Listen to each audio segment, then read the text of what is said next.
Good morning, Jenny. Morning. As part of the staff team at this facility, I was hoping to discuss the importance of the continuing education system guidelines. Have you got 10 minutes to discuss with me real quick? Yeah. So it's really important that you note that as part of your ongoing professional development to remain in the Australian Register of Exercise Professionals, that you are required to obtain a minimum number of continuing education credits within your registration period. So these can be known as CECs. So 10 CECs are required for you to retain a 12-month registration, and 20 CECs are required if you hold a 24-month registration. So these are allocated according to the quality and duration of an education, program, activity or event. So is this something that you're aware of? Yes, I am aware of it. Yeah. But I was also hoping for you to help me understand the unprecedented challenges that you may have faced, which likely impacted your professional development to keep your CECs up to date. So I understand that most of our team face limited access to in-person training, which with crucial hands-on learning and skill development, I feel like that's how a lot of people learn best. So I even felt that with myself, that the abrupt shift to online learning during COVID, for instance, it definitely posed challenges, as I feel like that I'm more accustomed to face-to-face interactions and I learn better visually. Mm-hmm. So how do you feel like you best learn? Definitely face-to-face. Face-to-face, yeah. Yeah. So thanks for making me aware of that. I do understand, but I really wanted to also delve a bit deeper into the obstacles and challenges that you personally may have faced during the COVID-19 pandemic, and also the implications and struggles that you probably, that you face to maintain your CEC points. So I wanted to help find some solutions as well for addressing these issues. So my next question was, did you come across any obstacles that you felt that you faced personally as a result of from being a registered exercise professional during the pandemic? I think motivation. Yeah. Motivation. Yeah, was a big one. Yeah. And time. Yeah. Probably. I don't know whether time's a factor, but you make it as an excuse. I don't think I have time for that. Yeah. So time and motivation. Yeah, I definitely understand. So also after speaking with some of our other staff, we found that there was some that lived to be remote. And because of that, they struggled with unreliable internet connectivity, which was one. That definitely posed challenges for online learning. And then furthermore, the closure of fitness facilities, it definitely limited opportunities for practical experience and client interactions.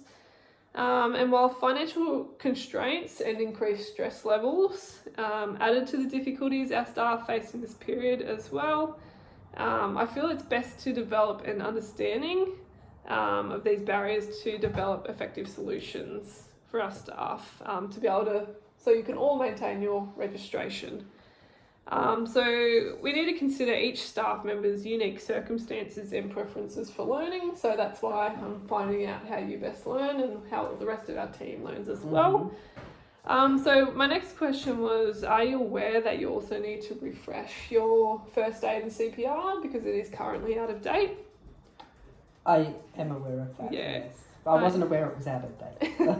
I do ask because there is an upcoming training available for CPR and first aid. However, it is 2 hours drive to the nearest facility, and I understand this can be quite costly in fuel expenses, as well as having to take the whole day off work to complete the course. So I was considering communicating with a quality provider and to do some in-house training sessions with us for $100 each, which will work out overall cheaper and be more cost effective for the whole team. Oh yeah. So, and it's also more sustainable as well to kind of have one person come to our facility rather than, the whole 12 of the staff going and taking separate cars. Makes more sense. So I do understand that it is a long way for the whole team to go. So I felt that by arranging this, At our facility, it appeared to be the most practical solution. In terms of first aid training, it appears that arranging these sessions might be the most viable option, considering the difficulties staff members face in attending external training due to location and scheduling restraints. I felt that scheduling was a big one because a lot of people, they often have things on, and it's really hard to manage the whole entire team for a day that they're all going to be available. And we really want everyone to be able to do the course on the same day. So then it's much easier to also manage when everyone's registration lapses, because if it's all at the same time, it's like, well, it's time to book another one, and then everyone knows when they have to go. So I feel like this approach would eliminate any logistical challenges associated with attending external training, but also ensure that we can closely, monitor everybody's certification expirations. Something else I also considered was the potential ramifications of not having adequately trained staff in first aid and CPR, which includes like legal liabilities, increased insurance premiums, and also reputational damage. All of this can significantly impact the long-term sustainability and impact of our business. Alright, so I was hoping that potentially we could train you in the soonest course that is available, whether this be online, face-to-face, or at the facility 2 hours away.